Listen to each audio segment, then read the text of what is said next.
Good morning, and thank you for joining us for week 9 of the 2023 Mid-Eastern Athletic Conference Weekly Football Coaches Video Conference.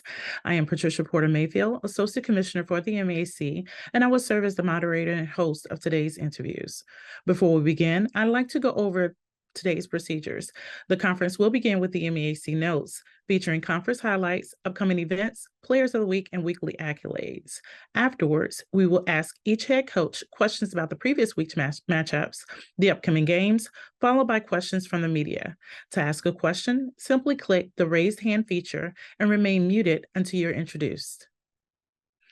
At this time, the MEAC notes will be brought to you by Director of Strategic Communications, Elise Scripter. Go ahead, Elise. Good morning, everyone. The MEAC cross-country teams were off this weekend as they rest up for the Mid-Eastern Athletic Conference Championships this weekend, hosted by Delaware State and Smyrna, Delaware. The women's race begins at 11 a.m. with the men following at 12 noon. Norfolk State's Gideon Segay and Mercyline Cameo swept the runners of the week last week for the third week in a row for the Spartans. In volleyball action, Coppin State, Norfolk State, and Howard were undefeated over the weekend. With their pair of wins, Coppin State remained undefeated in MEAC action and are 8-0 to hold first place in the standings. Norfolk State sits second at 7-2, while Howard is third at 6-2.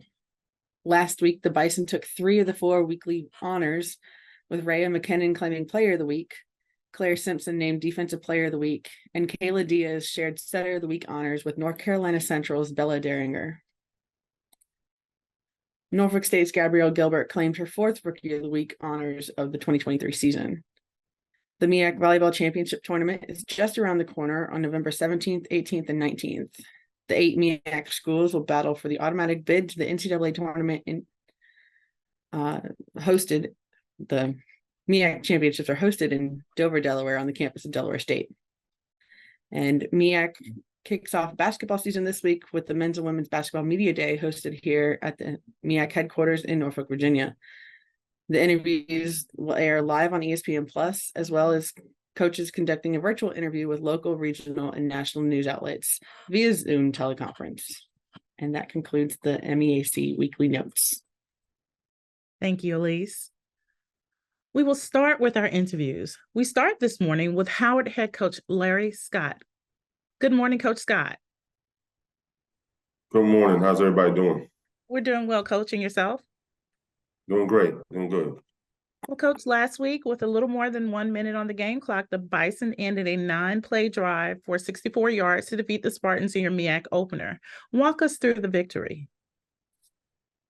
I think it's kind of just a tale of two, halves for us.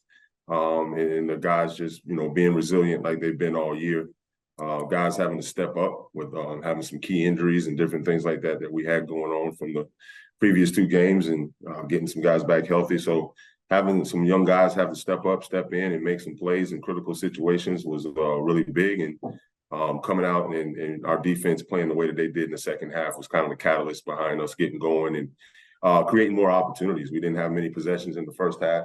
Our defense was able to get off the field more in the second half and stop the run, which turned into more possessions for us on offense to give ourselves a chance to kind of claw and, scratch and get back into the game and get it within 1 possession. And then in the end, be able to have a chance to finish it. Just really impressed with the way we actually ended the first half with a 2-minute drive and then the last drive at the end of the game. So pleased with how the guys just, kept fighting, kept believing and were really resilient. And it led to the result that we got. Well, speaking of some of those players that stepped up, your quarterback, Quentin Williams, recorded 3 touchdowns with 304 all-purpose yards. Can you expand on his play during the NSU win? Yeah, he played like a veteran. That's what you expect. You hope out of your senior quarterback in games and in a game like that, knowing that now we're in conference play and every one of them matter. And at the end of the day, you have to lean in on veteran players, especially when you got a lot of other young guys that are getting their opportunities to play and those type of things, what we had going on with the health of the team. So, you had to ride the shoulders of some of your veteran players that have been there and done that. And he stepped up in a major way and played like he's capable of playing week in and week out. Looking ahead, this week you take on Delaware State, who suffered a 7:35 homecoming loss last week to South Carolina State. As you begin to prepare for this matchup, what do you see about the Hornets offensively and defensively, and how do you see your team stacking up? Well, I think at the end of the day, right, we're gonna go about it the same way we always go about it, week in and week out. Our biggest opponent a lot of times is just us, making sure that we're prepared, making sure we're getting better and doing the things that we need to get done. We're going to get some guys. We're slowly getting guys back in the fold healthy. I think it's big for us too, and it's just a focus on us and what we need to do on a week by week basis. However, we understand that going on the road, since I've been here, it's a place that we haven't won. At their place, it's people play different at home, and any given Saturday, if you're not ready to play and not ready to play to the standard that you set for yourself, you can get beat. And we want to make sure that we just put ourselves in position that doesn't happen this weekend. Well, thanks, Coach Scott. That concludes all of my questions. But if I can ask you to remain for any additional media questions. As a reminder, please use the raise hand function and remain muted until you're introduced. Our first questions will come from Mr. Nathaniel Henry Jr. Good morning, Coach Scott. How you doing this morning? Hey, how we doing? Good morning. Great. Howard University Sports Media. You already spoke about several of them. You answered several of my questions thus far. However, can you speak about Aaron Willer's big return, Jared Hunter in the second half, and Kenny Gallup making one of the greatest plays of the season in terms of from a defensive standpoint?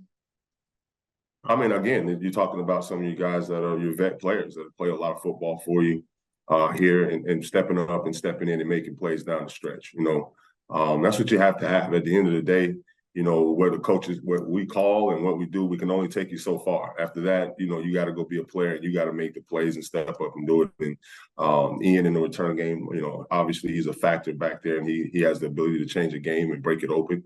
And even with 10, 12, 10, 8, 10 tacklers on him, he's, pushed the pile and drug it 20 yards. I've never seen a kickoff return go for 20 yards with 5 tacklers on you, and he's able to do that. He's a strong, explosive guy.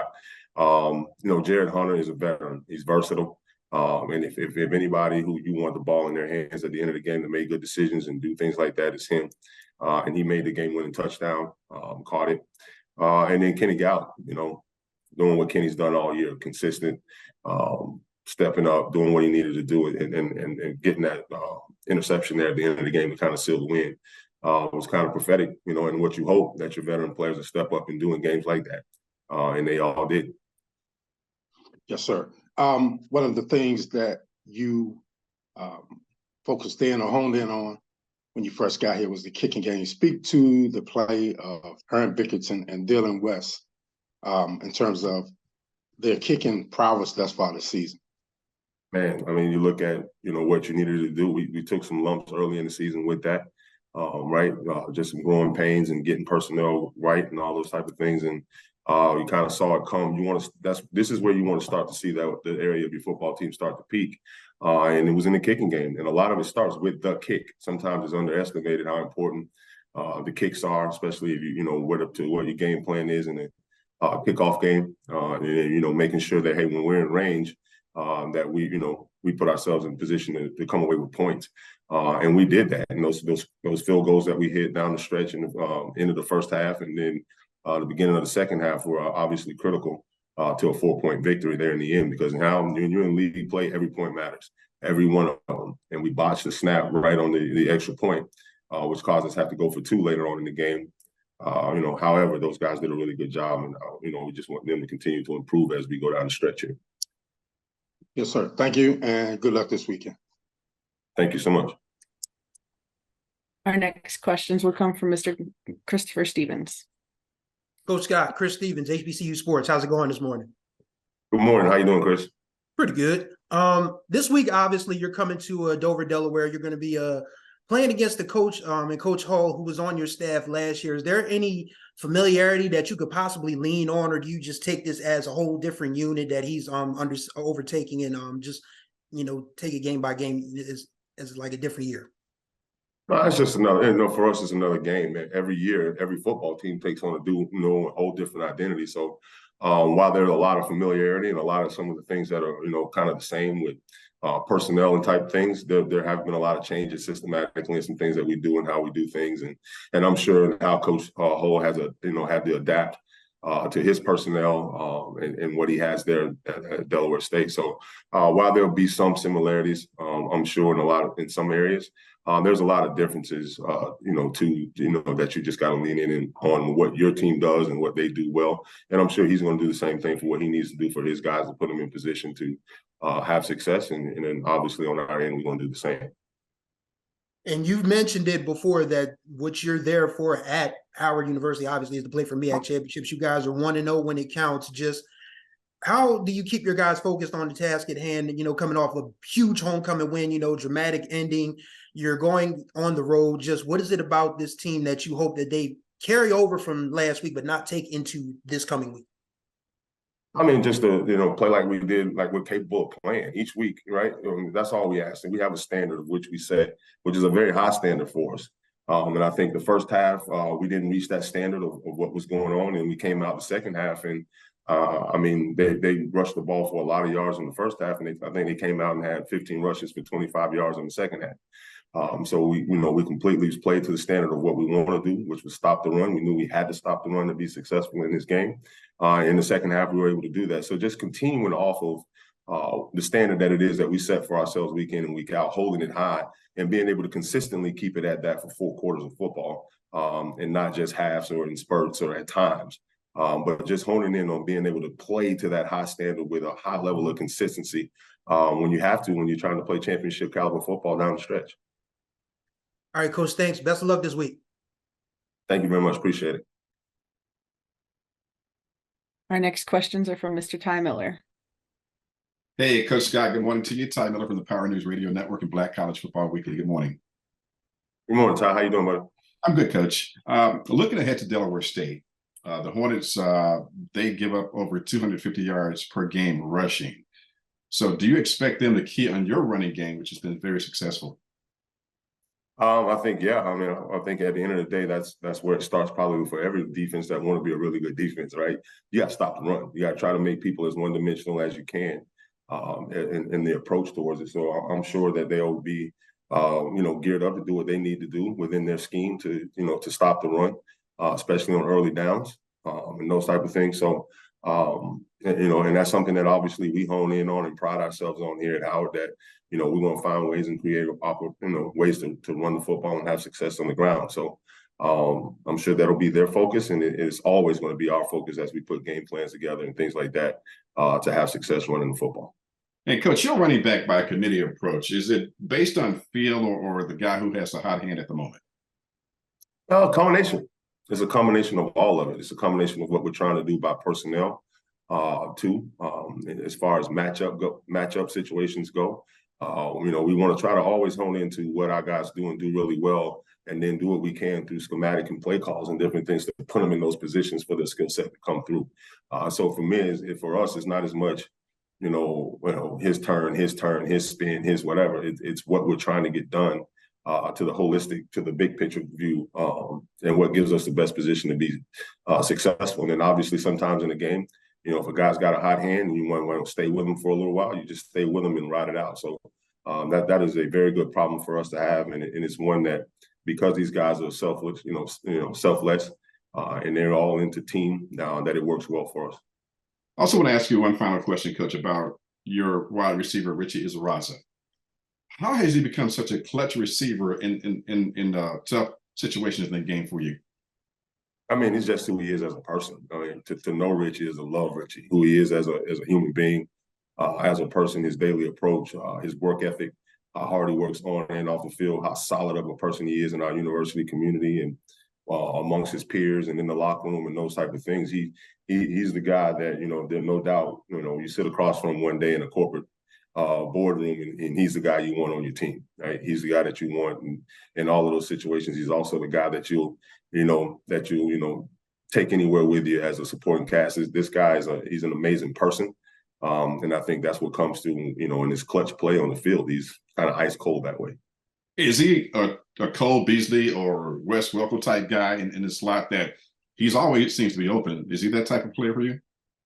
Yeah, he's got a knack. He's got a really good feel for the game of football. It kind of comes natural to him in a lot of ways. He knows how to find holes in zone coverages, and you know he's tough to cover in man coverage. So he's one of those guys that just have a knack for getting open, and then got impeccable ball skills. He's tough. He blocks well.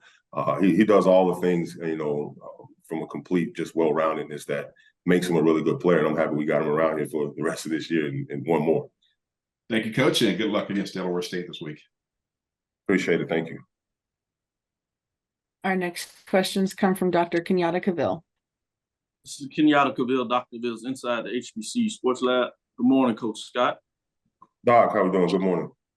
Good. Congratulations on the conference win to open things up.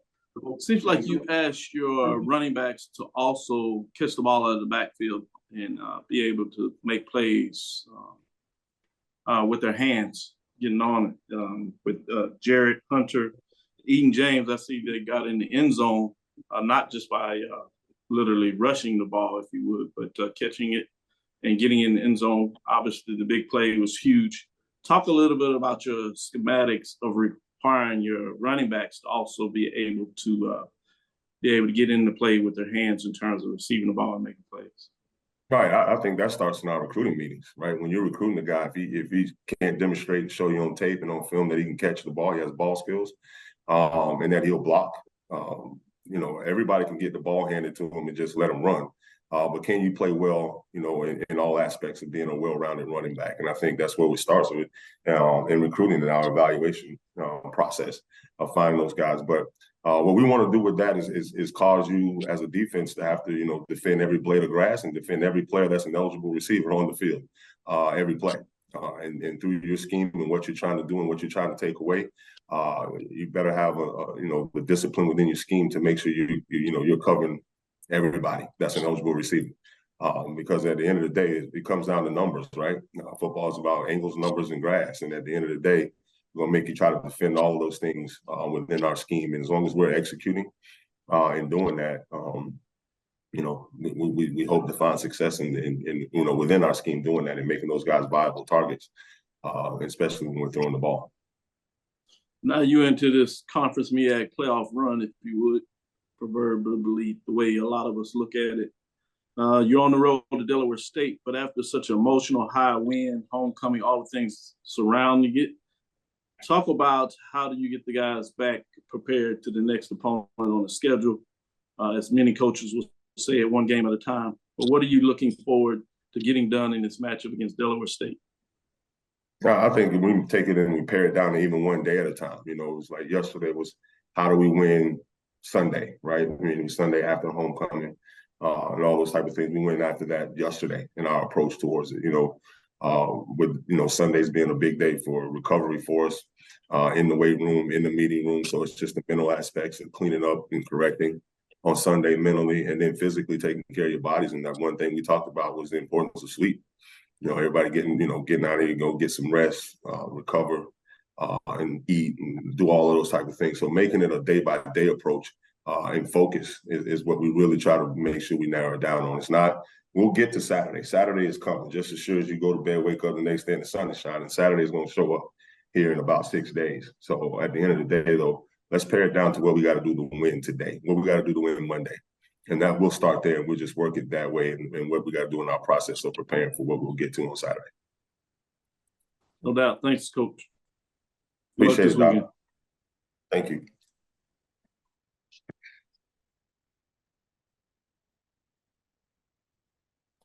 Our next questions come from Mr. Luke Williams.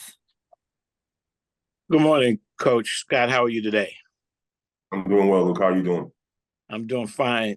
Coach, talk about the play with Eden James. How big was that play, him taking it to the house from 45 yards? Huge play. It was a 3rd and short play. We were just doing something real quick, trying to get the ball out of our hands. But like I said, at some point, as a coach and as coach is, we can only get a player or the play to a certain point. We only can, put it in, scheme it up, teach it, talk through it, and at the end of the day, the players have to go get it done and execute. And then once we get it in your hands, then, you know, your skill set and who you are and why we recruited you and why you're here ultimately has to take over. Because at the end of the day, coaches coach and players play. And we just happen to get the ball in, you know, the hands of one of our explosive playmakers. You know, he made a routine play and then took the routine play and made it his play once he got out there. And then, so at the end of the day, that's what it's all about too when you're playing football in these type of games. You know, it's kind of cliche, but big time players step up in big time games and make big time plays. And that was one of those plays. Coach, did you recruited Eden? Did you have a relationship with his father? How did you get him to come to Howard? I think a lot of it, well, the brand is Howard, right? That you start there. I mean, just because you have a relationship with someone or have a, you know, familiarity with each other from, you know, the past and those type of things. Yeah, I mean, I've known Edge for years, a lot of years, back to the Miami days and those type of things. But obviously that kind of, you know, that helped. But at the end of the day, it's because Howard, you know, they wanted Howard. They wanted Howard education. Eden had an older sister that went to school here and went to business school here and went to law school here. So Howard, the Howard brand and the Howard name is very synonymous amongst the family. And so, I mean, I think it was a combination of things that all came together at the same time, at the right time. Eden's a Howard man. You know, he came to Howard with one goal. He wants a Howard degree. He wants multiple of them. So he's a smart young man. He's well on his way and on track to accomplishing those goals and leaving out of here with multiple degrees. And he's just happening to make a few football plays while he's here too. Has your Florida, Miami U connections, has that led to some success on the recruiting trail? Yeah, just like anything in America, right? Relationships and having people that you trust that know you and know what you stand for and your values and who you are, and then being able to go, you know, into some of those programs that you respect. You know, the coaches there and how they've been trained and brought up and know that they can fit into this, you know, this university environment and be able to handle the academics that come along with that, and then understand, you know, the standards and things that we're going to put on them as far as being a part of this program. It's about tapping into those relationships, people that you trust and know, and hopefully they, you know, you get a young man in here that can be successful both on the field and in the classroom. You know, there's been a lot of talk, obviously, about Coach Prime, both at Jackson State and Colorado, and all of these celebrities on the sideline. Other than Eden, how many other players on your team are children of NFL players? That's a good question. I mean, I think right now he'd be the only one that you know, right off the top of my head that I know of that's, you know, son of an NFL player. But yeah, he let's see. Yeah. What about right now? What about Ebron? Is he Jamar Ebron? I see his name as a wide receiver, it looks like. No, I don't think his dad played in the NFL. Okay. Okay. Was Edge at the game Saturday? Yeah. Oh yeah, he was here at the game. And you know, but he's around a lot. He's around in the spring.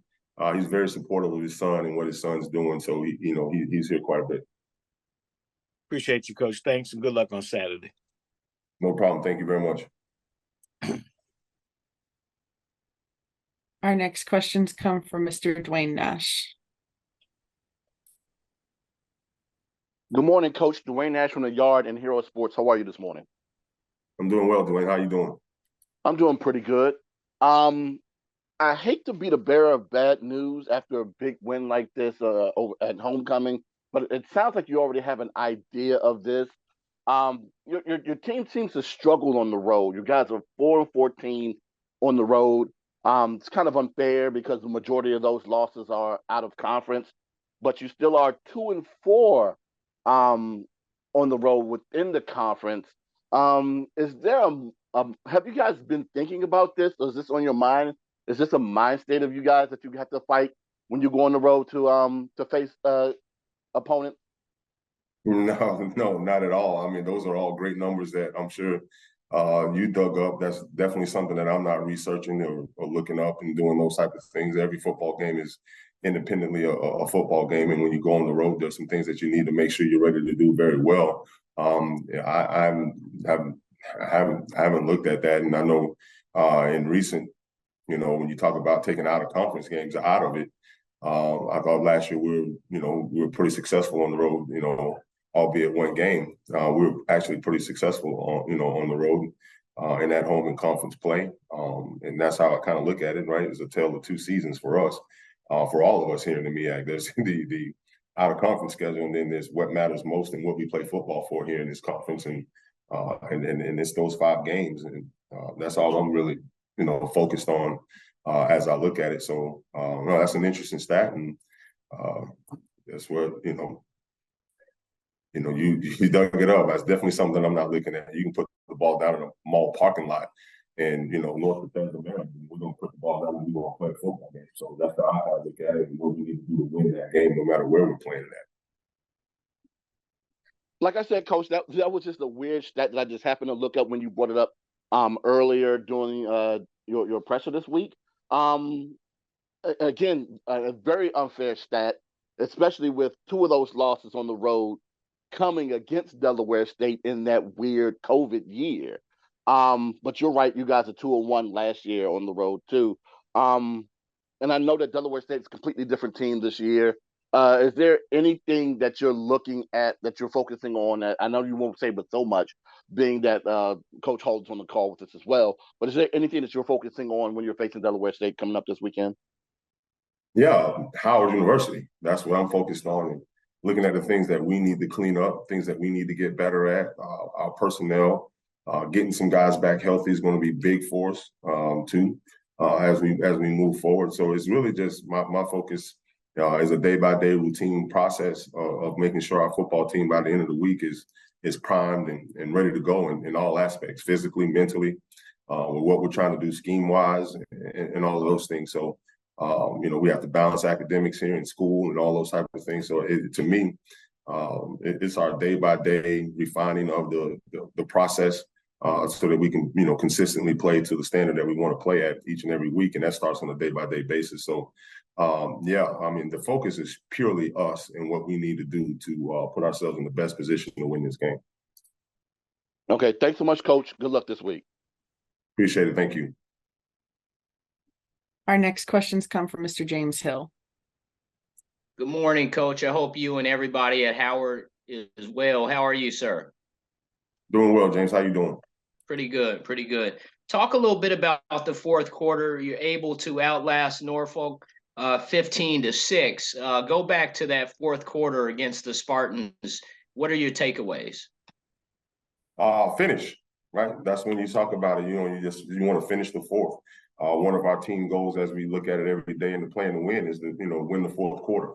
And how do you do that? Whether you're behind, whether you're in front, whether it's how you finish the game, and that's what we wanted to make sure we do. We want to make sure and understand that all of these games are going to be 4-quarter games. Every one of these games down the stretch in conference, they're going to go 4 quarters. You're going to get everybody's best shot, and everybody's going to be primed and playing their best football. Norfolk is a really good football team.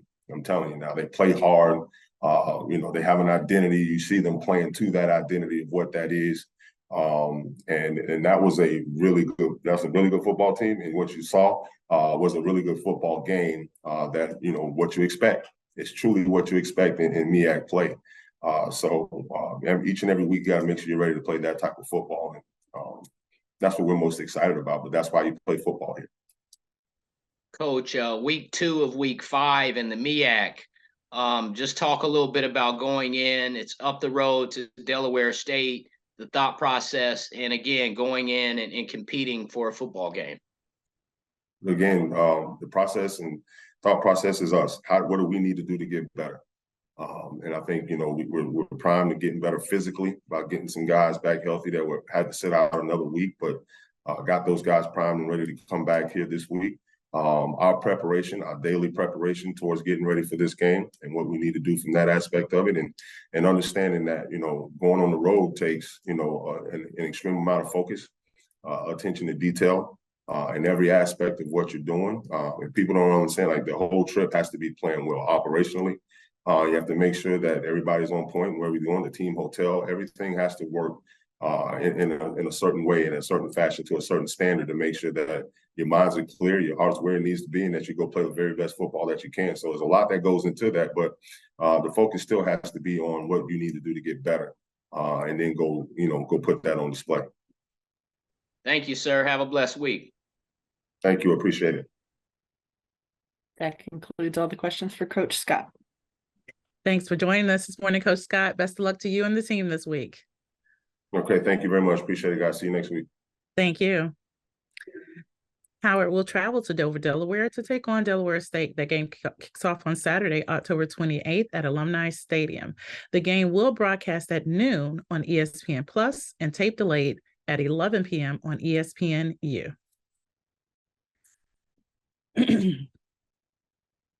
Our next interview is with North Carolina Central head coach Trey Oliver. Good morning, Coach Oliver. Good morning. How you doing this morning? I'm doing well, Coach, and yourself? I'm well. Thank you. No problem. Well, Coach, it was a tough outing last week, but in the end, it was the Eagles that pulled out the victory against Morgan State. You were held to just 3 points throughout the third quarter, but managed to put together 13 points down the stretch to get that win. How do you assess the victory? Can you talk about the matchup? It was a big win. We played a very good, very physical Morgan State football team. I thought they had a great game plan coming to the game. They possessed the ball and kept our offense on the sidelines. Offensively, we only ran 3 plays in the first quarter, and I'd never seen that before, been a part of that. Then the second quarter, I think we ran probably another 18 total. But, defensively, they made some key third downs, which kept our defense on the field. And, their offensively, like I said, I thought they did a great job of possessing the ball and keeping the chains moving. When we came out in the second half, we made some adjustments. I thought our coaches did a great job with that as far as that was concerned. Defensively, we got some stops, and offensively, we scored on, I think, 4 out of the 5 drives in the second half. So, it was a hard-fought game, and they were a very physical group. You look at the game, and you would like to see us, play it better here, play better there. But, those guys over there made plays, and I got to take my hat off to them. I thought they had a great game plan coming in. And, we were fortunate enough to get out of there with the win. In your post-game interview, you alluded to being a little bit surprised about the play of your team. What were some of those areas that may have alarmed you the most? We let them, again, extend drives. Our pass rush lanes, we didn't even those out, and we let the quarterback beat us with his feet scrambling and then hitting some receivers downfield. The last touchdown we gave up with less than a minute left to play was very discouraging. But after watching the film, Morgan made some plays, and they are very talented defensively. Their defensive front is one of the best defensive fronts we've seen this year, minus UCLA. And they had a great game plan. So, they kind of stuffed Mookie a little bit in the rushing game. They got after our O-line pretty good. Got a lot of pressure on our quarterback and, kept him off balance a little bit. And we had some drops early on. So we just weren't clicking, made too many mistakes, in the first half. And again, when you play good teams, they make you make mistakes. But I was pleased to see that, I think the biggest difference was we were able to protect the football. And secondly, penalties. We limit the number of penalties. We did have a couple of special teams, but we didn't beat ourselves as far as that was concerned. I thought turnovers was the big difference of the game. Well, by all accounts, it's another short week this week for the Eagles as you take on South Carolina State in a live televised matchup on Thursday. The Bulldogs were victorious against Delaware State last week and have won 3 of their last 4 matchups. What are your thoughts about this week's opponent? Same thing. Another good football team that's very good defensively. Well coached, Coach Buddy Pugh. This is his last go around. So, we have to find a way to get these guys. I haven't had an opportunity to beat Buddy Pugh since I've been here. So, we've got to figure out how to be able to move the ball offensively against these folks, get off the field on third down.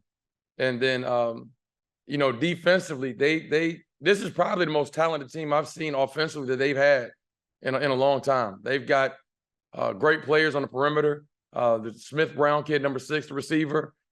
Corey Fields is playing so much better this year and as of late. And offensive front-wise, I think their O-line is very good. They're very athletic. So we will have our hands full with the Bulldogs coming in town.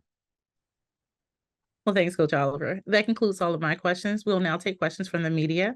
As a reminder, please use the raise hand feature and remain muted until you're introduced. Our first questions for Coach Oliver will come from Dr. Kenyatta Cavill. This is Kenyatta Cavill, Dr. Cavill's Inside HBCU Sports Live. Good morning, Coach Oliver. Good morning, Doc. How you doing this morning? I'm doing really well. Good weekend of football at particular HBCU. MEAC showed out and showed up. With that being said, last shot, Coach Pugh kind of alluded to that in terms of him going out retirement. Hadn't got it done against him. I'm sure that's important to you. But going back to the Morgan State game, I want to ask the question on that particularly before we move forward. How quick, with your vast experience when you get into a game, are you able to say, okay, this is likely going to be this type of game, slugfest? You've been able to play games early in the season, past years, where you know that you're going to have to put up points and get some scoring going in that matchup. How fast are you able to kind of pick that up during parts of a game, or even, I guess, before a game, maybe? I think it's more so the players. I think, as coaches and as a head coach, I knew what we were getting ourselves into. I knew they were physical. I know their coaches over there on their staff. We had Coach Ware was on our staff here. They had one of the receivers, Pratt. Their leading receiver was on our team here. So they were very familiar with our team. But I knew it was going to be a dogfight. And, it took our guys a minute to get hit in the mouth a couple times for them to figure it out. But we knew it was going to be a defensive game. Our offense wasn't going to go out there and score 40, 45 points against those folks. But, it was good for us not to panic. And we just kept chipping away. And I was pleased that we were able to score those possessions in the second half with field goals. But, you really want touchdowns as opposed to field goals. So we were 3 for 3 with the Levio, with the field goals. But, it didn't take long at all for me to understand it was going to be a definite dogfight. Good stuff. With that being said, I'm sure that you're proud that your team and you coach these things, that they executed on the small things oftentimes. And when you get into close slugfest games like that, those become important in terms of key third down possessions, even if it's just flipping the field position, getting the field goals, not turning over the ball, those things that you talk about to your team, I imagine constantly, but seeing them being able to execute. In this case, it's been over a couple of years of building towards that. As you face a solid Coach Buddy Pugh team that you talked about offensively, they seem to have weapons with the mindset that he has, the mastermind. How important is it going to go into this type of game to continue to execute at a high level? We must. And it starts with protecting the football and then winning up front. They want to run the football first and foremost. And then from there, Fields is going to try to beat you up top, throwing the football. But we've got to slow their running game down. That freshman running back that they have is a traditional, typical type South Carolina State running back, downhill, very physical. But we've got to bring our A game in all 3 phases. Field position is going to be so important as far as, not giving up, long drives. We got to get some stops. And offensively, it's okay to get 2 first downs and punt. Every play doesn't have to be a home run play. So you just have to be patient in games like this and don't do anything crazy to hurt yourself. So, you want to be aggressive with your play calling and things of that nature, but at the same time, you really have to sit back and pick and choose and make sure that you're paying attention to the field position. Appreciate that insight. Good luck this weekend. Look forward to this matchup for sure. Thank you, Doc. Our next questions come from Mr. James Hill. Good morning, Coach. How are you, sir? I'm well, James. How are you? Pretty good. Talk a little bit about Saturday's contest. Actually go back to Morgan and just the heart of a champion outlasting that particular football team. Yeah, they took us to the wire and they gave us all we could handle. And, I can't say, how physical they were. And, sometimes when you just strain and grind it out, you'll make plays and fall upon plays. But, I thought again, they were a lot more physical than we were. But, like you said, the heart of a champion, and that's somebody that's going to repeat their performance day in, day out, week in and week out. And we found a way to pull this thing out. But, we went into halftime, and I talk about I'm not a big, kick the coolers and throw some chairs. But, I think I might have found a water bottle or two to knock over gently, slightly. But we had to wake up and get our attention, man, because those guys, they were hitting us in the mouth, and we had to respond. Coach, it was actually last Thursday. Just talk a little bit about now you'll play Buddy Pugh and South Carolina State this Thursday, and just talk a little bit about Clash of Titans, if you will. Both teams are defending, have won the last two Celebration Bowls, the last two MEACs. And again, you get an opportunity to go against Coach Pugh as he moves forward. Just take us into the thought process of this big game. Two championship programs, like you said, both of us have won national championships in the last 2 years. I think both of us have great coaching staffs, a lot of pride and tradition in both programs.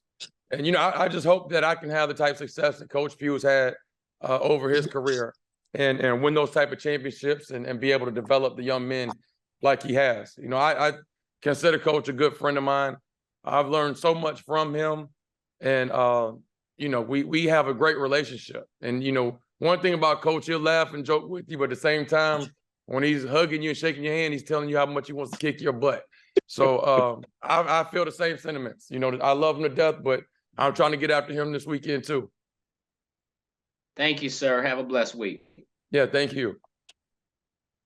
Our next questions come from Mr. Luke Williams. Hey, Coach Oliver, congratulations on the win. Do you think that some of the sluggishness came from just playing on Thursday night as opposed to what's been the routine all season long? Not at all. No. And I'm not going to make up any excuses for our guys. Again, I don't know how much of it's sluggishness or we played a really good football team. You know, it was a late game, later than usual, and we kind of sit around the hotel, you know, all day and have some meetings and just kind of chill out. But, you know, it's football. You know, you got to play whether it's a 1 o'clock game, 4 o'clock game, or 7 o'clock game. So we're not going to make up those type of excuses. We came out with a game plan. You know, the offense was on the sideline most of the first half. So usually you have a 12 to 15 play opening script, and after you run those 15 plays, you kind of go to work from there and make adjustments. But when you only run 19 plays in the first half, you haven't even really gotten started yet before you having to make adjustments. But, you know, we did that and came back and were able to move the ball a little bit better in the second half. But I don't know if it was that we were so sluggish or that we played a really good defensive football team. What do you take from last year's matchup that only lost to South Carolina State in conference play?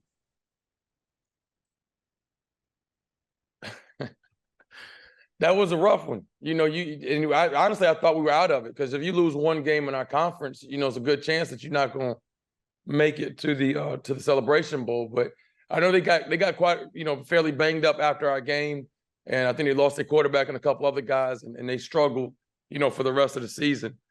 But, you know, you have to make plays in those big games like that. And like I always talk about the role players, it cannot be the Davius and Mookie Kyle show. You know, everybody's got to be a team effort, and everybody's got to make plays when your number is called.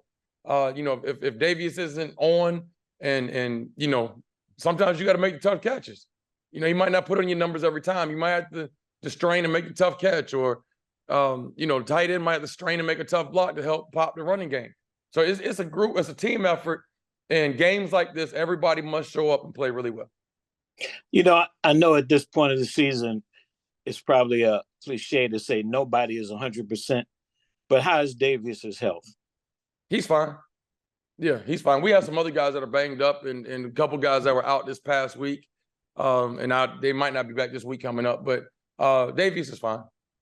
I was worried about the lingering effect. I know he had hurt his foot or his ankle earlier in the season. And I was wondering if that's, you think he's back close to 100%? Oh, yeah. That was not Davius's ankle or leg, knee, whatever wasn't the problem. It was Morgan State's defense. Got you, Coach. Good luck this Saturday against South Carolina State. Yes, sir. Thank you. That concludes all of our questions for Coach Oliver at this time. As always, thank you for joining us this morning, Coach Oliver. Best of luck to you and the team this week. Thank you, guys. South Carolina State will travel to Durham, North Carolina to take on North Carolina Central. That game kicks off Thursday, October 26th at the O'Kelly Riddick Stadium. That game kicks off at 7:30 p.m. and is live on ESPNU. Our next interview is with Delaware State head coach Lee Hull. Good morning, Coach Hull. Yeah, no, thanks for having me again. Thank you. Well, Coach, difficult outing last week as the Hornets faced South Carolina State for homecoming. Although you opened up the game with a 7-yard touchdown score, Delaware State was unable to fight off the Bulldogs offense and secure the victory. Can you talk about last week's matchup? Yeah, going in, Coach Pugh's a great coach. I knew he'll have his guys ready, fired up to kind of ruin our homecoming, which they did. The biggest thing is that we came out fast. We started fast. Like you said, we drove the ball down the first drive, scored. Then the defense came out. They stopped them. I think where we lost our momentum was, the next 2 series on offense, we went 3 and out. They came back down and scored. So we had the momentum early, and we kind of lost it. And then from there, they got rolling, running the ball, controlling the clock. We only ran 48 plays in the whole game. So, we had 5 3 and outs, which was unusual. We hadn't done that in a while, had those many 3 and outs. But I think, if we could have put some points on the board in those first 2 drives after we scored one of those 2, things would have been different. Well, Coach, as you mentioned, scoring and offense has not been much of a problem for the Hornets lately. However, against South Carolina State, you were held to just 7 points. Was it the play of the Bulldogs that limited your offense abilities, or were there areas with the offense that prevented your run game and receiving core from connecting? Yeah, I mean, they did a great job. Up front, they were physical. They got after us a little bit in the run game. We were in some 3rd and longs, and we didn't convert. But a lot of it was that, self-inflicted wounds. Sometimes things you can't see. Two times on 3rd down, we ran the wrong routes when the ball was supposed to go to them, and there were routes that are day 1 routes. And then we had 2 drops on 3rd down. So it was a little bit of both, but more of self-inflicting wounds, things that we did to ourselves. Well, looking ahead, you have another challenging matchup as you take on or you host the Howard Bison. The Bison defeated Norfolk State last week, 27-23. What are you expecting from this potential matchup? It's going to be a good matchup. Obviously I was there the last 3 years as offensive coordinator, so I know, what Coach Scott's all about. He'll have those guys fired up, ready to go, ready to play, prepared. They're always very disciplined. And if you look at it last few years, they were the least penalized team in the MEAC, one of the least penalized teams in the country. So they're gonna be well coached, well disciplined. So I look forward to the game, and it's at the end of the day, it's about us. We got to go and prepare. Fix some of the things that we need to fix. Well, thanks, Coach Hull. That concludes all of my questions. We will now take questions from the media. As a reminder, please use the raise hand feature and remain muted until you're introduced. Our first questions will come from Mr. James Hill. Good morning, Coach. How are you, sir? Good morning, James. How are you? Pretty good. Can you just talk a little bit about Coach Pugh and your impressions of the legend and what it was like to go against him in that particular football game, your last game? Yeah. Like you said, he's a legend, and like I've said many times, he paved the way for all of us. We wouldn't be here if it wasn't for guys like him and Eddie Robinson. So being a legend, his career, we all wish that we could have a long and productive career and successful career as him, but he's been a mentor. He's always gone out of his way, to help. As soon as I got the Morgan job, as soon as I got this job, he was one of the first guys to call and say, "Hey, if you need anything, let me know. I'm here for you." So he's a great guy, and all the accolades and all the praise that he gets, it's well deserved. Coach, another opportunity, the 5-week experience in the MEAC, but talk a little bit about week 2, what you would like to try to do. And again, you're familiar with the Howard Bison. What do you envision going into that particular game? Well, like I said a little bit earlier, it's about us. I envision the game, Coach Scott, they're going to worry about themselves and what they need to improve on and what they need to do to win the game, we're gonna do the same thing. The familiarity is fine, but I can't worry about what they're doing. And obviously they're a little bit different than in past. Coach Scott's calling the plays. I'm not calling the plays, so they're going to be a little bit different than they had to be in the past. Obviously, we just got to focus on ourselves and what we need to do to get better, fix a few things, offense, defense, and special teams. So at the end of the day, it's about us and the week of preparation that we have to go out and be successful and try to get a win. Thank you, sir. Have a blessed week. Thank you. Our next questions come from Mr. Christopher Stevens. Good morning, Coach Hall. Chris Stevens, HBCU Sports. How's it going? Good. How you doing, Chris? Pretty good. That first drive showed a lot of promise with Aaron under center. Just going back to that game, was that a coach's decision? Was it an injury thing with Marquis, or was it just something that you wanted to do to change things up a bit? No, it's an injury thing. Marquis injured, so Aaron came in, to play. I thought he did a really good job, especially in that first drive. Obviously, the first play of the game we would have loved to have back. Just a little bit wide on that, and Jordan's foot hit out of bounds. But after that, I thought he settled down. I thought he played pretty well. Obviously, we're different with Aaron. We got to do different things, and then we do it with Marquis. So we'll see. But that was why that Aaron was in the game. And is Marquis out for extended time, or is it just week to week?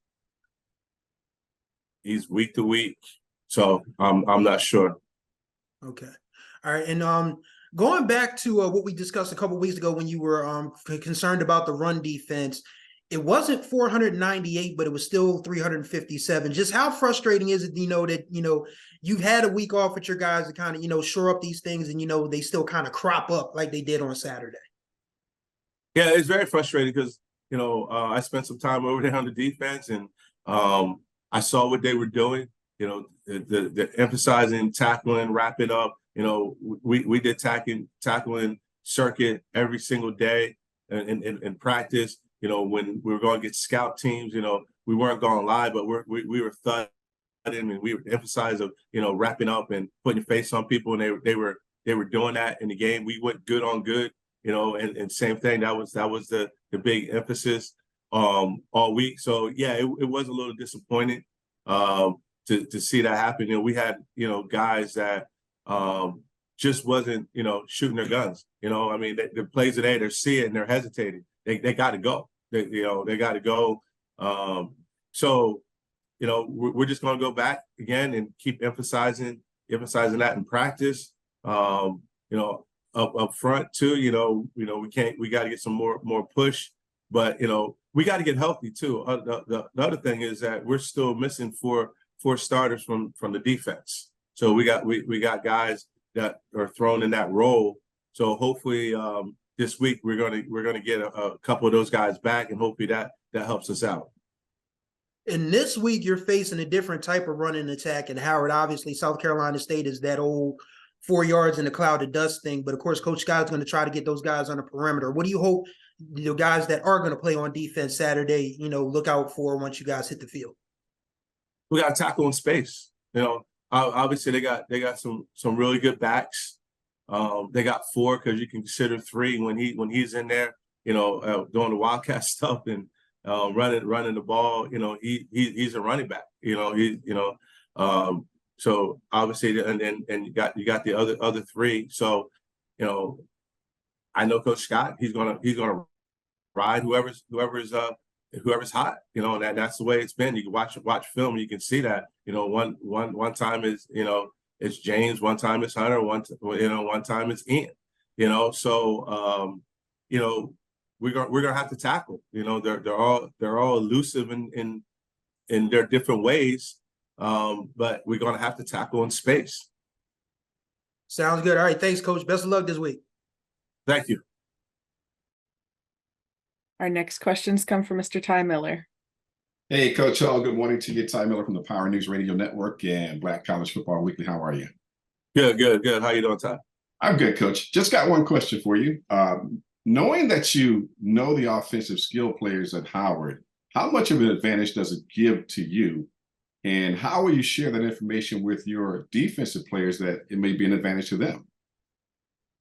Like I said, it's not an advantage to us because they're different.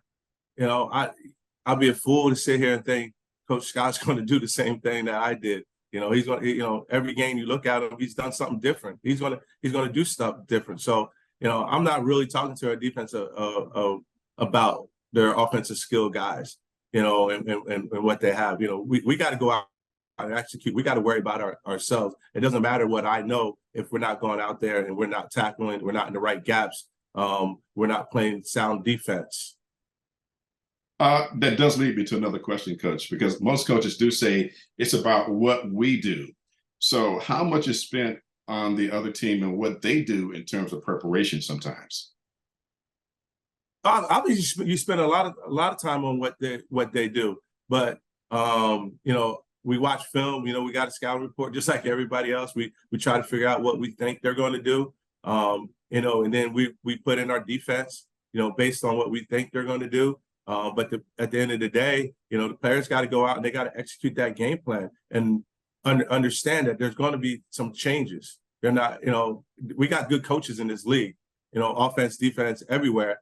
You know, the coordinators are good. So they're not going to sit here and do the same thing over and over. You know, obviously they're going to have some adjustments, and when we see those adjustments, we got to make adjustments. But the biggest thing is if we are sound and if something's different, go back to your fundamentals. Your technique goes back to your base rules, and hopefully you can stop that play. But you know, we got to worry about ourselves and meaning that we got to tackle better and we got to make sure that we're gap sound, that we're just doing our job. Everybody has to do their job and believe that their teammates are going to do their job.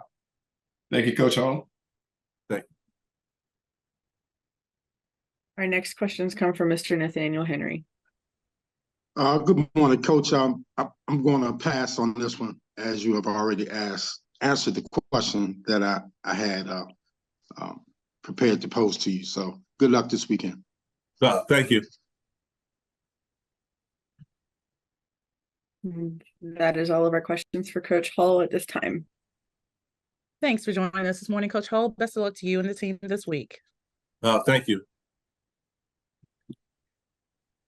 Delaware State will host Howard on Saturday, October 28th. That game will be played at Alumni Stadium in Dover, Delaware. The game will kick off at noon on ESPN Plus and will also broadcast tape delay at 11 p.m. on ESPNU.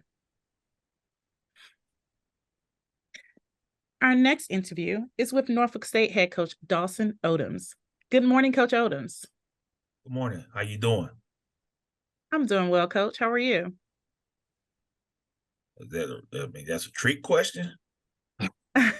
No, sir. I am Okay. literally asking how you're doing this morning. I'm doing good. Appreciate that. No problem. Well, Coach, last week it was a strong offense the first half, but you were unable to hold on and gave the victory against Howard. Can you talk us through last week's matchup against the Bison? Well, a competitive football game. Coach Scott, man, you know, he's a defending champion. His team, you know, they made plays. They made plays down the stretch to come away with a victory, but we were right there. I mean, we gave ourselves a chance, and that's one of the things I'm always talking about with our staff and players.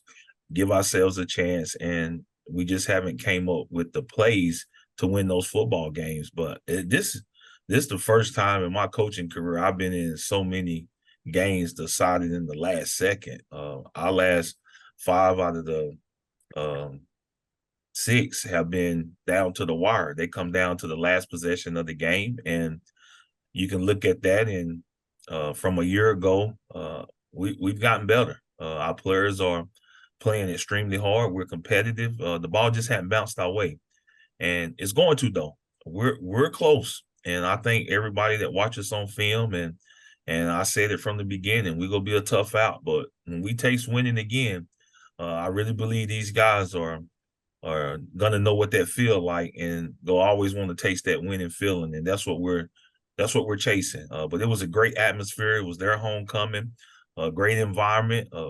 Two good football teams competing at a high level, and it just didn't bounce our way. Well, Coach, as you mentioned, you are right there for most of these games. In your last 4 games, you've lost or either won by 1 touchdown. What do you see as the key to getting this team over the hump, over that edge, so that you can pick up those close wins, those close matchups? Well, the biggest thing is just understanding that players got to make plays, and that's what it go come down to. You got to execute. You can't shoot yourself in the foot. I thought it was some times throughout that game that we could have extended, and we didn't. We allowed them to hang around. The third quarter, they won 3-0. I thought we had a chance in the third quarter to take it to 24. Once you get a 2-score game, it makes the thought process of the opponent a little bit different. When it's a 1-score game, you can stay on schedule. We never got it to 2 scores, and we kicked field goals, and they scored touchdowns. That was the difference in the fourth quarter, and we had a chance. We was driving there to put the game away, and they gave us a 15-yard penalty, and we turned around and get them a 15-yard penalty right back, and we had to settle for a field goal. And when you look at that, you look at different plays in the game that could have changed the outcome, but at the end of the day, it's not one play. But it just makes it tough. You got to execute, and I thought we executed better in all 3 phases. We just didn't get the bounce. Take my hat off to Coach Scott and his football team. They made the plays down the stretch to win the football game. They best players at their best position, I thought, on offense came up big when they needed some plays to be made, and that's the running back position. Well, we'll look ahead this week. It's homecoming for the Spartans as you host Morgan State. The Bears held off the Eagles in the first half, but fell 6 points shy of the win last week. What is your outlook for this pending matchup? Oh, it's going to be another physical, hard-fought football game. They're a good football team. They're doing an outstanding job, and you can see that it's going to come down to a couple plays. You got to execute. They're defensively, they're as advertised. They're really talented and do a really good job up front. And we're gonna see how offensive line hold up against them. And offensively, they skill positions are as good as anybody in the country, and they're getting better. You can see that they're moving some people around on the O-line, figuring that out. Coach Sherman is doing a good job of trying to get his guys in the right position to be explosive on offense. You can see, other than a couple of turnovers, that was probably the difference in their last game. They were right there. And again, you get yourself in a position to give yourself a chance. And I think that's what this conference is all about. I mean, it's going to be some dog fights, and you got to be willing to lay it on the line, sacrifice your body, but you got to execute in those critical points in the game. Well, thanks, Coach Odoms. That concludes all of my questions. We will now take questions from the media. As a reminder, please use the raise hand feature and remain muted until you're introduced. Our first questions for Coach Odoms come from Mr. James Hill. Hey, Coach, I hope you and everybody on campus are well. Can you talk a little bit about the Howard game and take us back to the part where just talk a little bit about Otto's contribution in third down conversions? Well, it was an area that we said we had to execute well in to have a chance in that football game, and we improved tremendously in that area. So I think our coaches and our players were really locked into the game plan. It's his best production from a passing standpoint, from a yardage. I thought he went to the right places with the football. He executed the game plan and gave us an opportunity, and that's what you ask from the quarterback. I thought he did a really good job of putting us in position. I know the one play he wished he would have had back was there late in the game, about a minute to go, and we got sacked. I know he wished he could have thrown that ball away and see if we could have moved it on down the field and possibly had a go-ahead game-winning touchdown. But he played well. I thought that was his second game that he's really continued to improve at the quarterback position. And you can see he's making tremendous strides, and as he continued to get better, so will our offense. Coach, can you talk a little bit about the MEAC schedule, how it's the tale of two different schedules within one, And then when you all of a sudden you have 5 games to kind of solidify a trip to Atlanta, if you will?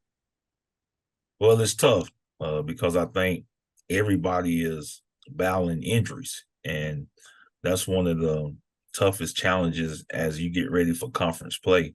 Not having games early is you gotta survive that non-conference schedule and try to get through it as healthy as possible. And a lot of teams are beat up, and I think you're going to see that next man up mentality from everybody. Is if you can stay healthy and keep your key contributors healthy going down the stretch, you're going to have a chance. I just hear Coach Hull talking about getting some guys back. Pre-game, talking to Coach Scott, me and him both was talking about guys out, injuries. So that's the biggest thing that we're all fighting, is that we miss some key contributors to our programs when we got to play that tough non-conference schedule. Good luck against Morgan, sir. Thank you. Our next questions for Coach Odoms come from Dr. Kenyatta Cavill. This is Kenyatta Cavill. Dr. Cavill is inside the HBC Sports Lab. Good morning, Coach Odoms. Good morning, Dr. Cavill. Talk a little bit about your defense. They're pretty solid throughout the game. Obviously, you have some plays that they may have wanted to get back, but in general, I seem to play pretty well in that game against Howard. Well, it's the best run defense we played all year, and our message to them is if you can stop the run, you give yourself a chance to win football games. And we went in there with that game plan that we got to stop the run. I thought the position group that is the most talented is their running back room at Howard, and they do a great job of getting those guys the ball. They rotate those guys in and out, and you got to be fundamentally sound. You got to do a great job in run defense, and I thought our guys did that. And offensively, I felt we had to run the football, and I thought we did that.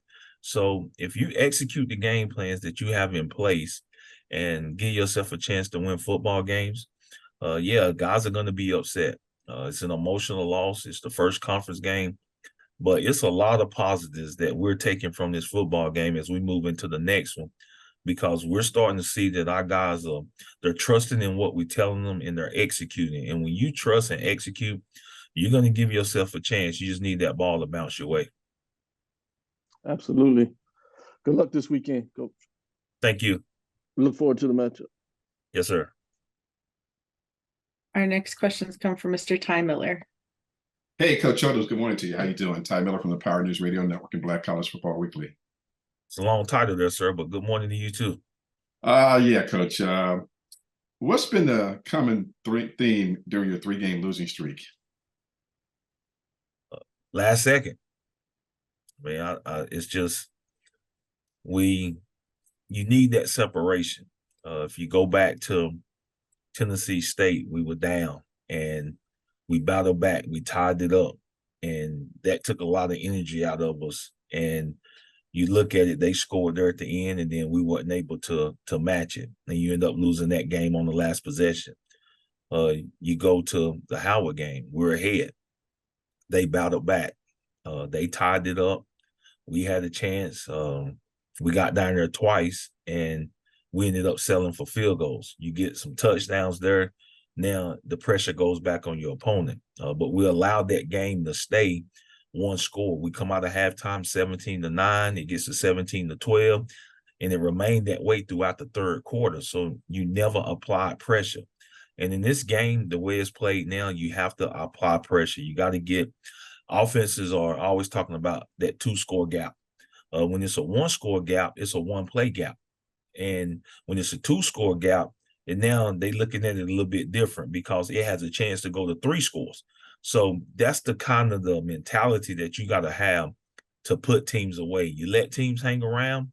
They got a good enough players on their teams to try to make a play and gonna make a play to get that game to go in their favor. And that's sort of where we've been in this 3-game losing streak. Players have made plays, and we've come up on the short end of it. Hey, Coach, last week you talked about the fact that your team has gotten off to slow starts this year. Didn't happen this weekend, but down the stretch, you couldn't finish. So can you talk about that? Well, yeah, we did some things differently. We mixed some things up. We took the football, and gave ourselves a chance to flip the field in the beginning. We also changed up our stretch routine to try to see, we'll just try to find those little things to be able to say, let's start fast. And I thought we started fast in this football game. That first drive they had, it was questionable, but they ended up getting a touchdown on it and really kind of set the tone for how the game was going to be. But I really thought we started fast and played well and gave ourselves a chance. Now, when you look at the end of the football game, we had some miscues when it come to finishing, execution. Our plays were there. We were 2nd and 5. We get a 15-yard penalty. We go to 2nd and 20. We're driving in to score. And, that set the momentum back. That put you behind the sticks. Then we have to settle for a field goal. So who's to say that those 2 drives don't change the outcome of that game? But it didn't go our way. And I don't take nothing away from Coach Scott and the job his team did. Again, down the stretch, they moved the ball. We missed a tackle on 3rd down where we had the quarterback corralled. We don't get the sack, and we miss some opportunities. And that's the thing about finishing is you got to cash in on your opportunities, and they did that, and we didn't, and that's why we ended up on the short end of it. As you move forward to take on Morgan State, Coach, they look to be a very physical football team. So how does that change the dynamics with which you'll approach them with your offense? Well, I just think, we know who we are. And, that's all we can really focus on is getting better and understanding who we are and what our game plans are going to be. And we got to execute and we got to match the intensity. We got to match the physicality. And these guys will be ready. They'll be ready to go even after a tough emotional loss at Howard. One thing we've been able to do every week is come back to work and keep grinding and keep getting better. And as long as our guys are doing that, we're going to have a chance in every ball game. And that's the mentality. And we understand there's some things we got to do a little bit differently throughout the week to try to change that 4th quarter. And that's what we're going to talk about today. But at the end of the day, I think we know who we are. We know our strengths at. And our O-line is pretty good. And they done played pretty good all year. And I think they're going to be up for the challenge. Morgan State's D-line is really good. Their offensive line is really big. We coming off our best run defense, and I know they want to run the football, just like everybody else in this conference. So I think everybody know what's on the line, know where we at, know what we're playing for, know what we're trying to achieve. It's about going out and executing and believe you can do it, trusting in the men that are around you, and playing 4 quarters of football all the way to the end. If you do that, you give yourself a chance, and when you give yourself a chance, I think you can live with the results. And finally, Coach, you just mentioned the stakes are high in this game, as it is for Morgan State as well. Can a two-loss team win the MEAC conference this year? I have no idea. I'm not a prophet, but I do know this: our challenge is to go 1-0. That's all we worried about and focus on, and we're trying to find a way to get a W. We're not worried about the MEAC championship, worried about who else is winning, who else is losing. But what I do know is we got an opportunity on Saturday, and we guaranteed 60 minutes, and we're going to need to play lights out to have a chance against a very good football team. Okay. Thank you, Coach, and good luck this weekend. Appreciate it. That is all of our questions for Coach Odoms at this time. Thanks for joining us this morning, Coach Odoms. Best of luck to you and the team this week. Appreciate you. Behold the green and gold. Norfolk State will host Morgan State on Saturday, October 28th. That game will be played at the Dick Price Stadium in Norfolk, Virginia. The game kicks off at 2 p.m. and will broadcast on ESPN+.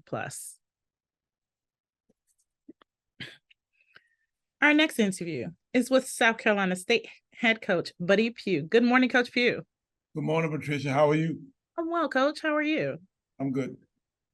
Coach, good performance last week as you put up a strong offensive showing against Delaware State. Talk us through last week's matchup. Yeah, we played at Delaware for their homecoming this past Saturday, and was surprised that their quarterback, Marquis Adams, didn't play. And that might have been the biggest part of the whole game because he was such a dynamic part of their offense that, that we had our whole plan kind of built around him. And him not being there, caused us to be able to, do some things to them defensively that I don't know if we would have been able to do to them if he had been there. So we, they got off and and they played the Angelos kid, and he got him down the field and got him in the end zone right at the very beginning. It was bam, bam, boom. They were in the end zone, and from that point we did sort of get them stopped, but we didn't do much offensively. And then eventually we got our run game going. After we got our run game going, then we got some scores and got into the half. I think up 21-7, and then we kind of got through the second half. But the biggest issue in the entire football game was Coach Hull's lack of personnel. Well, last week's win was shouldered by a few freshmen, including Juwan Howard, Tyler Smith, and Josh Shaw. Throughout the season, you've talked about the need to have your younger players step in and step up. Talk about the play of these key rookies. Well, Juwan is, we think, the next big-time guy here, and we think he's really got a chance to be special. But you know what? It's not a lot of difference between he and Shaw. They're both, one's a redshirt freshman and one's a freshman. We got a couple other guys running around here too, but we had three guys that were right around 100 yards, Tyler Smith, and we got two Tyler Smith too. So you got two Tyler Smith running backs actually, which is really confusing, for an old guy such as me. I can't hardly remember anybody's name, and I got two guys in the same position, named the same thing. But Tyler Smith from Gaffney, South Carolina, had about 100 yards. Juwan Howard had 100 yards, and then Josh Shaw was, I think, maybe 4 or 5 yards short of 100. So all three of those guys had wonderful games, and they all are, we think a nice task, and they're all freshmen. So it'll be fun to see those guys, watch those guys for the next so many odd years. Well, a short week lies ahead as you face North Carolina Central on Thursday on ESPNU. Can you shed some light on how you see this pending matchup stacks up? Well, I'm trying to figure out what day it is, because they tell me the day is Monday, but I think the day is supposed to be Wednesday, as far as how your preparation goes. And, I'm kind of mad with you guys because y'all put this deal together. We got to play on Thursday. Central gets to play on the previous Thursday. So, they get a 7-day preparation run up for their deal as opposed to us with our, with our little shaky deal. And we had to play in Delaware this past Saturday. So we back here, at midnight trying to figure out how to get ready for Central. But you know what? It is what it is. We're going to go up there and see if we can play. The Central's probably got the best, without a doubt, team in our league. Everybody else is way under 500, and these guys are like 6-1. And the only game they lost is like to a combination of UCLA and Southern Cal, one of them teams out there. I know it was those guys are, really, really good, and they are best. They are the best team, I think, by far, in our league. So we're gonna try to see if we can go up there and try to see if we can hang with them. Coach Oliver is one of the one of those new young hot coaches in America. He'll be, coaching at one of those far west schools pretty soon. Between he and Willie Simmons down at FAMU, I don't know which one of those guys I'd rather be if I had a chance to go back 20 years in my lifetime. I'd like to come back as Trey Oliver or Willie Simmons, one of them kind of deals. But I'm old and decrepit and whatever, trying to figure out how to match up against these young whippersnappers. Well, you're the dean to us, Coach. Thank you so much for joining us this morning. Thank you. That concludes all of my questions. We'll now take questions from the media. As a reminder, please use the raise hand feature and remain muted until you're introduced. Our first question is from Mr. James Hill. Hey, Coach, I hope you and everybody in Orangeburg are well. How are you today, sir? Thank you, James. I think we are. We're just trying to figure out, where we are, in this whole scheme of this week. But if we can find our way back to square one, we're gonna get on the bus one of these days this week and go to Durham. There you go. Speaking of Durham, last season I had the opportunity to cover that game. It was actually in Orangeburg, but this particular game has two of the last Celebration Bowl champions, two of the last MEAC champions. Talk a little bit about Clash of Titans, old school, new school. It has all the bells and whistles.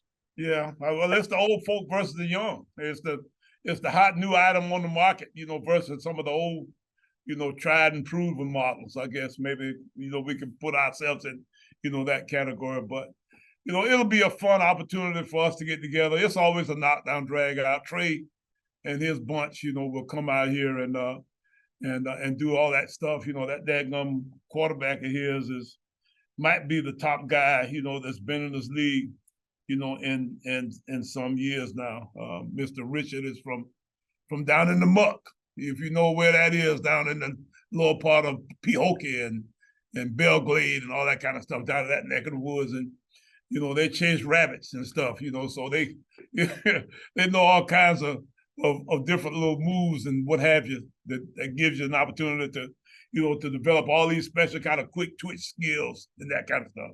So this is the biggest issue we have, within this whole scheme is trying to figure out how to stop, Central and their dynamic offensive attack, and they're varied in a way. Kaya and those guys, running the ball, those guys are fantastic, everything, and they got big wideouts, and the offensive line is tremendous. It's a defense that'll kill a rock, one of them kind of deals. So whatever you can think of as far as the entire package, special teams wise, you are having in this game. So it'll be a big challenge for us to be able to match up with with any one of those phases, of the North Carolina Central scheme. Coach, when you look at Fields, he looks like himself. And then just talk a little bit about the MEAC schedule, 5 games, and it's all about winning one game at a time to move forward, and it's always the thought process of Atlanta, but that's down the road. It is. And, and it's a one and out kind of mentality, in our league. We've got 4 more weeks of it now. We've gotten through week 1. Fields is our key ingredient, kind of similar to theirs, with Richards. And you can say that, as he goes, we go. If he plays really, really well, then we got a chance. But if he doesn't, then, that it's a no-go. And, at that point, we kind of, figure from there. Thank you, Coach. Have a blessed week. All right, James. Appreciate you. Our next questions come from Mr. Stephen Gaither. Good morning, Coach Pugh. How are you doing today? Morning, Stephen. How you? Doing well, doing well. Got to ask you got a guy out of my backyard, Mr. Howell, from Mooresville, North Carolina. Yes. How'd you guys come upon him, and just how you guys reeled him in? One of our ex-players is coaching up in that neck of the woods, and he's very similar to one of our coaches that's up there. There's a coach there that at Hunter Huff High School that we used to call the Diesel, and he saw this guy. He said, "Coach, he's just like me." I said, "Okay, then let's go for it." So, we got him down here and got him for a game or 2, and he liked it and that kind of stuff. So, it's been a wonderful, wonderful addition to our, to our scheme. He's going to be a real, real good player. We're excited about him. And then lastly, Coach Oliver talked just about you and you giving him compliments, but once the season ends for you, I think he's the longest tenured coach. Just talk about the trajectory of seeing guys like him, come across the landscape. Just like you, he's at his alma mater. And you talked about him, potentially getting a job at another school, but just talk about guys like him and what they mean to you, seeing their progression. Well, you'd hope that our schools, especially when they got a great fit like that, would make sure that they do everything they could to maintain that relationship over time. Trey is a tremendous football coach, and he'll be, in another blink of an eye, to where I am age-wise. So it goes so fast. So I try to encourage them to enjoy it and to try to settle in and try to really do the very best job they can every day. And just kind of let time take his path, because it won't be long before he'll be 72. Of course, I'll be gone by that time, but at the same time, he will have had the same kind of career, I'm sure, a lot better than maybe mine. Appreciate it, Coach. See you on Thursday. Thank you, Stephen. Our next questions for Coach Pugh come from Dr. Kenyatta Cavill. Kenyatta Cavill, Dr. Cavil's inside the HBCU Sports Lab. Good morning, Coach Pugh. Good morning, Doc. How are you? I'm doing well. Sound like you're ready to go, very calm and focused as you get ready for this Thursday night game. With that being said, you talked a little bit about your freshmen and specifically Howell, but I wanted to ask about all three, Smith, Howell, and Shaw, as they sound like a law firm. You're right. That might be a good way to put it. And believe it or not, they're all, real good students and good young men. So it'll be fun. We've actually got another Smith there. So we got Smith, Wow. Howell, and whatever There you go. and Shaw. It'll be a true law firm. We've got 4 freshman running back that are all really, we think, good run good players, and we're gonna travel Tyler Smith from Barnwell this week. We've got Tyler Smith from Gaffney. Tyler Smith from Gaffney rushed for 100 yards last week, and House is banged up a little bit, but we think he's gonna be able to play. We don't know if Shaw will make it. Shaw's got a little bit of an ankle deal, and that's not going very well. But these guys all have a little bit different kind of nuance, to their running style. Shaw's a banger. He's a knockdown drag. I kind of reminds you of the kid that A&T had a couple years back. And then Howell is a slashing kind of guy, who's good out of the backfield, throw, with the throw game as well as run the football. And then Tyler Smith, both of them, the Tyler Smith from Gaffney, is kind of a combination of the two, and then Tyler Smith from Barnwell is a bigger version of all of them. So it'll be fun to see, exactly which one of those guys gets his opportunity this week. But I can tell you that it is fun watching them run around and develop. It's good stuff. Thank you, Coach. Look forward to the Thursday night game. We'll be on it. Thank you, Dr. Kabir. Hopefully you get the chance to come and see us play. Oh, find a way to get up there this year. All right, then. Yes. Our next questions come from Mr. Ty Miller. Hey, Coach Peter, good morning to you. Ty, how are you? I'm good, Coach. Now, with your self-described old decrepit self, have you given any second thoughts to stepping away after this season? Any at all? Yes. Oh, I'm done. I'm done. I'm gonna see if I can get me a job as what's that long title you had that well, Coach, that Dawson was picking at you about. I might want to try to do that for a living after I get done. So I need to find something to do because I don't know if my wife is gonna let me just sit around the house all day and do nothing. But I'm out after this year here. I've got another 4 football games in my lifetime. How does it feel to know that you're not leaving the cupboard bare with all the talent that you have stocked at South Carolina State right now? And exactly, it showed this weekend with what you did against Delaware State. Very good. I'm excited as I can be about some of these young guys that are here, and they're all over the place. So it'll be fun to watch this team for years to come. And this week, tough game against North Carolina Central. What jumps out at you on tape when you watched them, if you watched the game last week against Morgan State? I guess maybe Central's offensive diversity, their level of execution.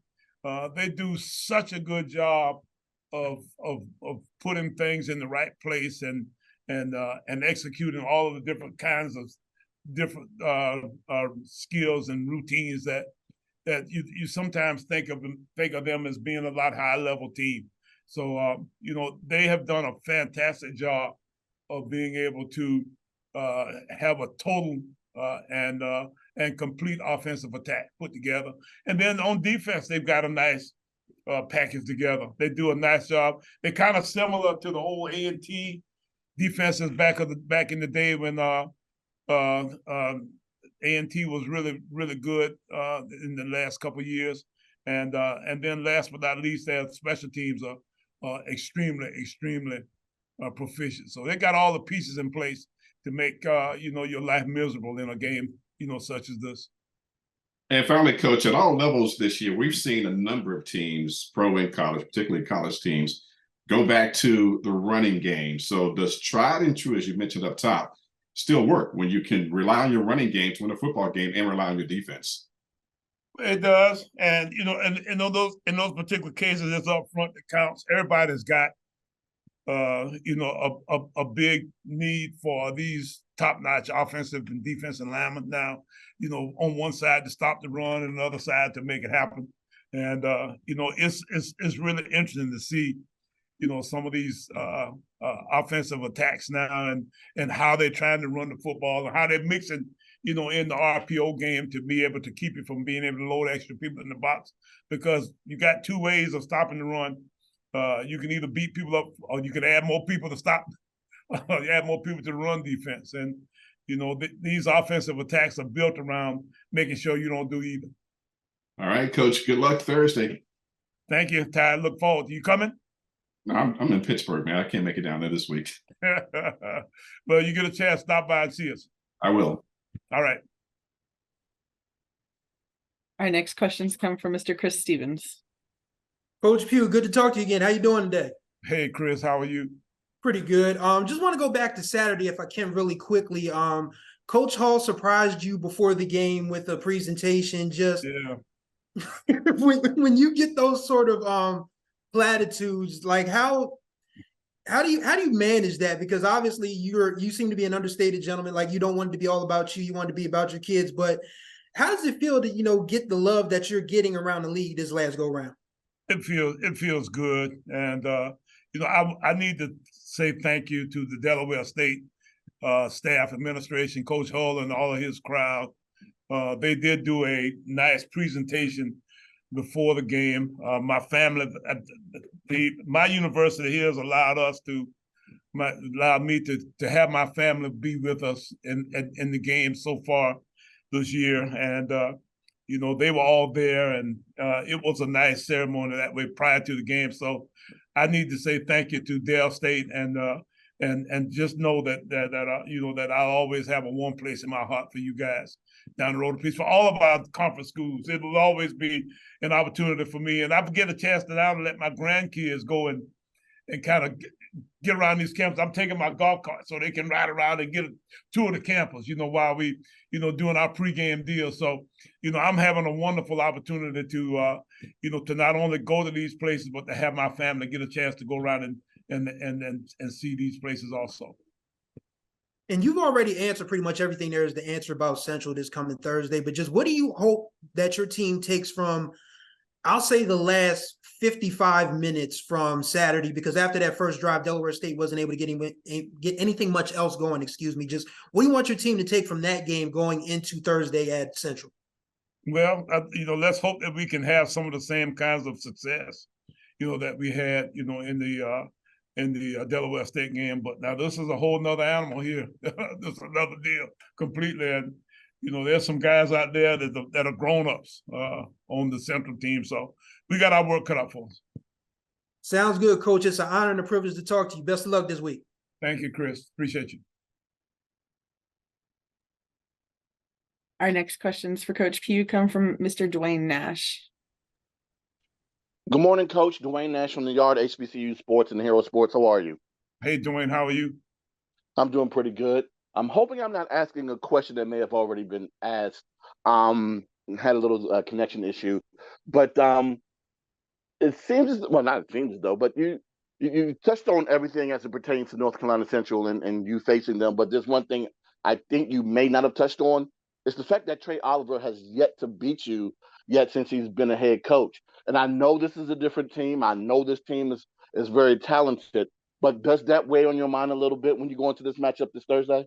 So has he not beaten South Carolina State in the years that I've been here? I don't think that he has. Well, you know what? I hadn't had that conversation at all, and the reason being because I didn't recognize that. But let me tell you what, you just jinxed me. I know I'm in trouble now. Sorry, Coach, that was not my intent. Yeah, so that's why he beats me up from time to time. I can tell you that hopefully it won't happen this time, but I can tell you what, he's got the crew to do it, and he's the football coach to do it. So, it's been a bouncing the ball here. We won a game last year. There's nobody in these parts would have ever believed that we would have won that football game last year. And, the stats, everything, were leaning more toward them than toward us. So, it's not just, I guess maybe, I guess it's mostly just we've been fortunate, and hopefully we can continue to, hopefully the man above will smile on us one more time. Again, Coach, that was not my intent to curse you, but good luck. I had no Thursday idea.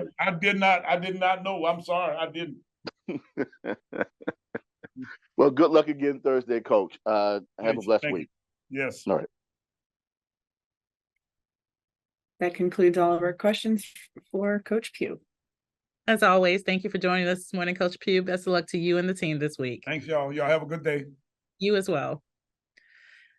South Carolina State will travel to Durham, North Carolina to take on North Carolina Central. The game kicks off Thursday, October 26th, and will be played at the O'Kelly Riddick Stadium at 7:30 p.m. and will broadcast live on ESPNU.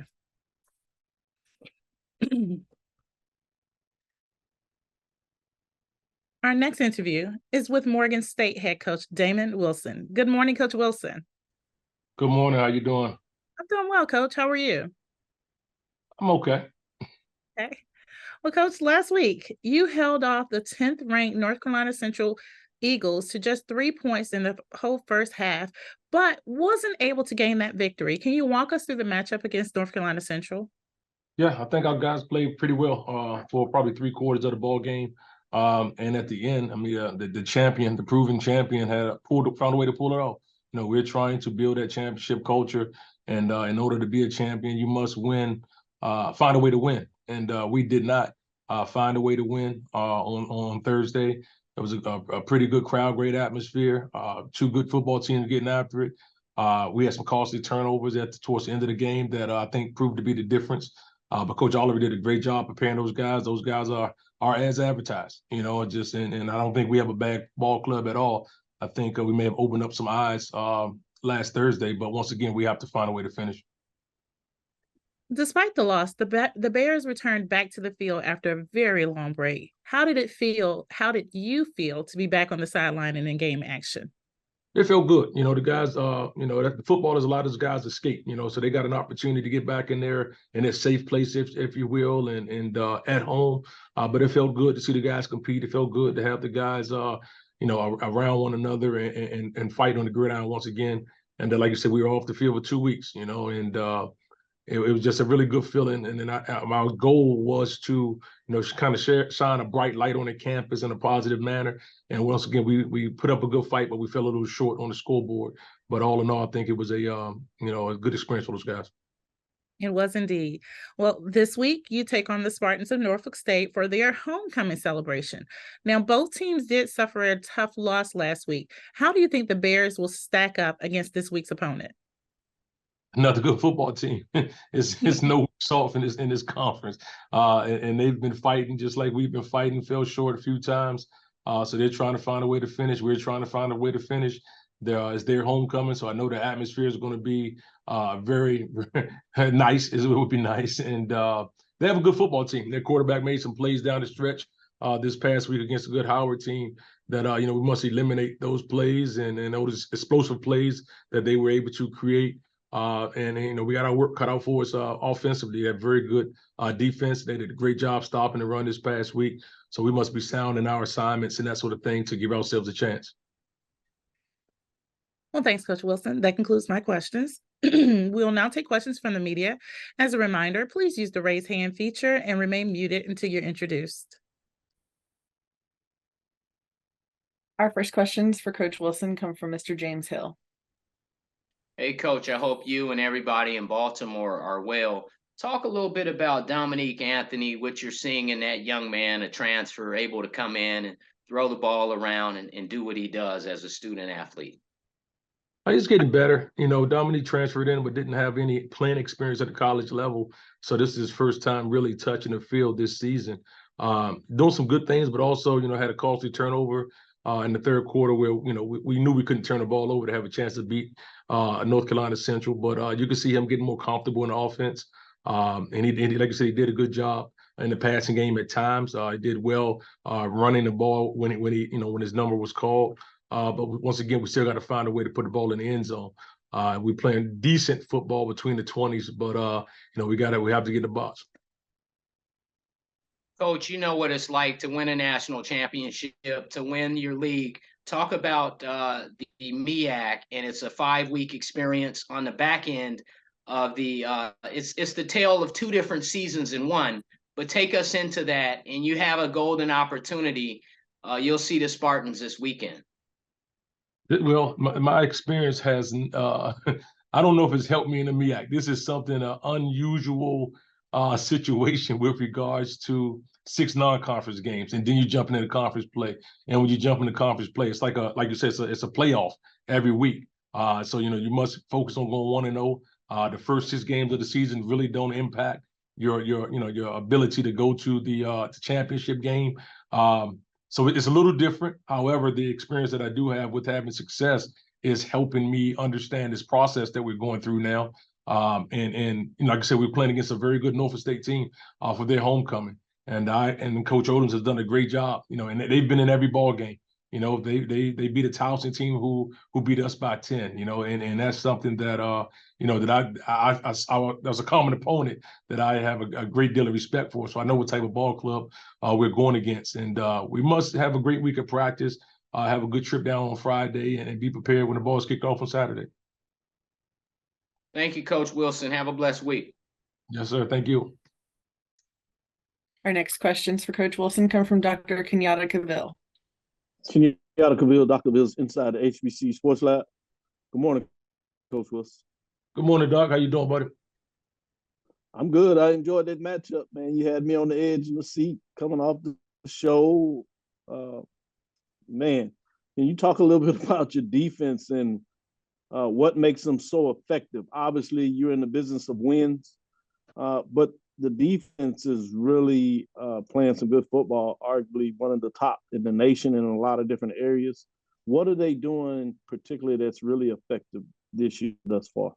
I think Coach Sewell and the staff has done a great job preparing the guys. We knew coming into this year, defense was going to be our backbone of our team. When you're trying to turn a roster over or develop a roster, you got to obviously have to pick and choose. But I made the decision to make sure we put resources on defense side of the ball so we can keep folks out the end zone. And one thing that we're doing a great job right now is stopping the run, and we've been physical up front. There are a lot of freshmen that are playing on defense that are really making plays. Wow. I looked up on Thursday, and we had 3 freshman defensive linemen in the game at one time, and those guys was causing havoc. So I had a freshman corner that's played all year for us.